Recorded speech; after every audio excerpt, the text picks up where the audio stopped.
We are entering into the most dangerous era for a woman's right to choose in quite a while, on the heels of the Supreme Court's inaction on Texas's nearly entire ban of abortion. Questions remain about the Supreme Court's place in American society and whether Democrats will act in a way that meets the urgency of the moment relative to the court. Here to talk about all of this is Elie Mystal, justice correspondent for The Nation, whose piece in The Nation is entitled "Starting Tomorrow, Roe v. Wade Will Functionally Cease to Exist in Texas."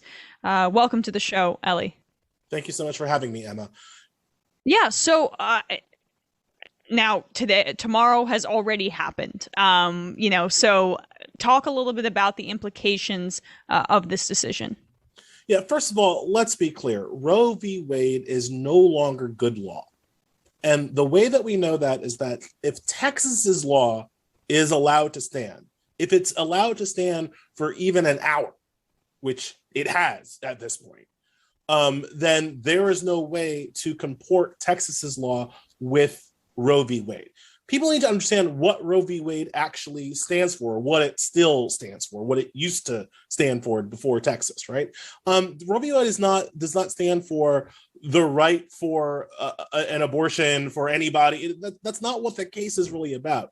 The case is simply that in Roe v. Wade was simply that the government did not have a right to restrict abortions before fetal viability, which is usually 24, 25 weeks of gestation. That's it, right? Roe v. Wade has already been, if not overturned, significantly weakened in the 90s by a case called Planned Parenthood v. Casey. It is actually Planned Parenthood's doctrine that we live under right now with abortion rights. Planned Parenthood says that while the state cannot outright prohibit abortion before 24 weeks of pregnancy, the state can restrict abortion so long as it does not place a, quote, undue burden on the woman seeking to access her constitutional rights. That's Planned Parenthood, right?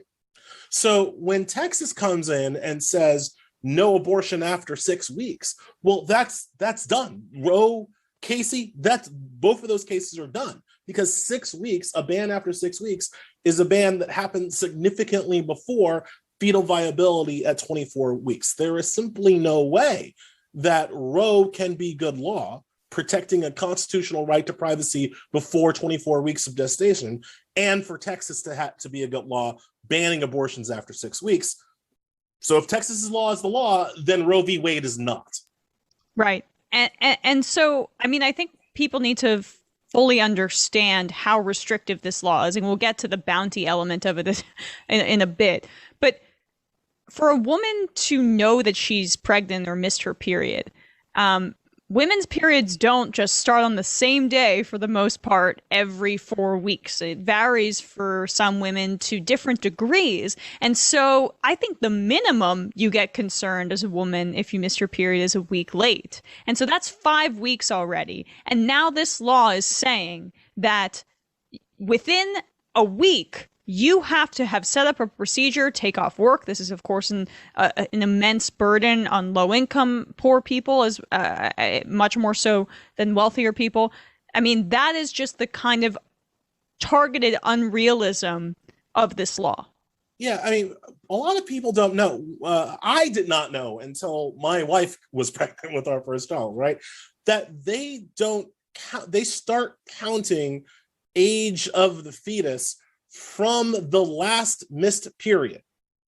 So if you only find out that you're pregnant, if you only start to think about that you might be pregnant after you've missed a period, that fetus is classified as 4 weeks in the day you miss your next period. And again, Emma, that's assuming, as you say, that your periods start like clockwork on the same time at the same, every month, boom, same day, 9:03, here we go. Right, that's assuming that the fetus is already thought to be 4 weeks old. So the Texas law is only allowing a 2 week period, and again, that's for women starting the clock at missing a period. If you're not trying to get pregnant, that's not a lot of time for you to figure out that you might be, to say nothing. And this is another point that I think gets missed a lot.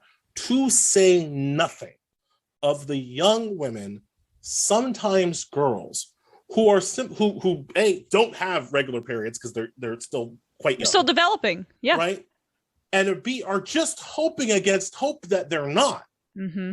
Perhaps not telling friends, not telling family, because they're just hoping, they're wish casting that hopefully this didn't happen to them. This Texas ban basically cuts access to this right out for those women and girls in many cases. Remember, the Texas ban has no what's where I'm looking, no exception for rape or incest. It just the barbarism of what Texas is doing it shocks the conscience. And and again, as you were saying, there, make no mistake on how restrictive this ban is, right?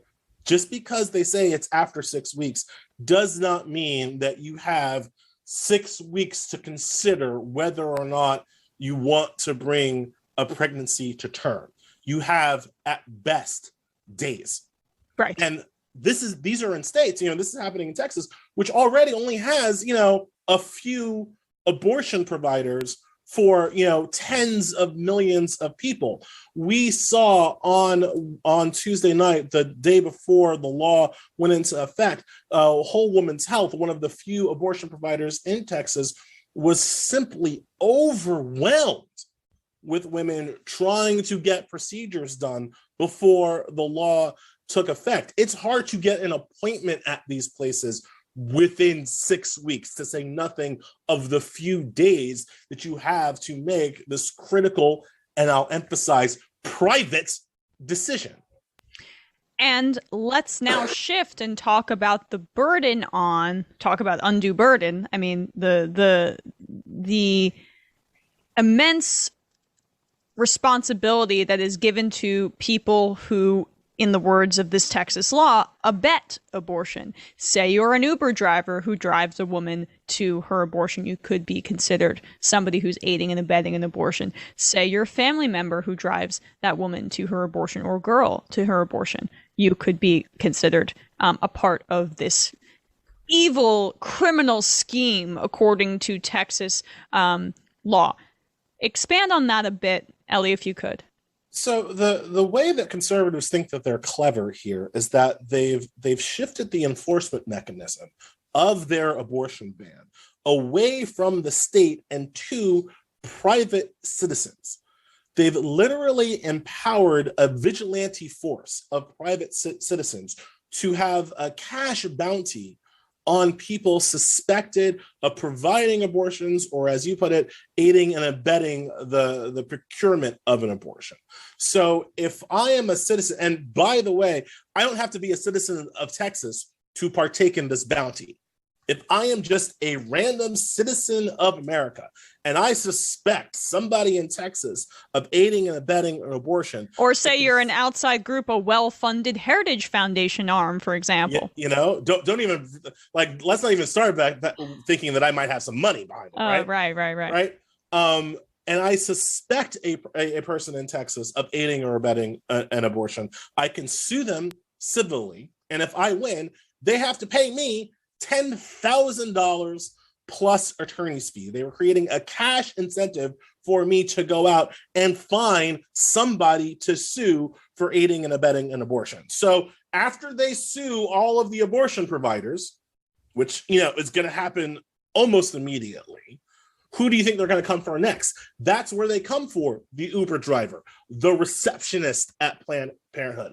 That's where they come for people on Twitter or Instagram providing information about where you can still get an abortion, or how, if that Twitter user or Facebook user happens to live in Texas. That person is going to get sued under this bounty system. Hi, folks. Sam Seder here. Catch the exclusive version of this show on The Choice from MSNBC on the Peacock app at 4 p.m. daily, at least Monday through Friday. That's Eastern, 4 p.m. Eastern.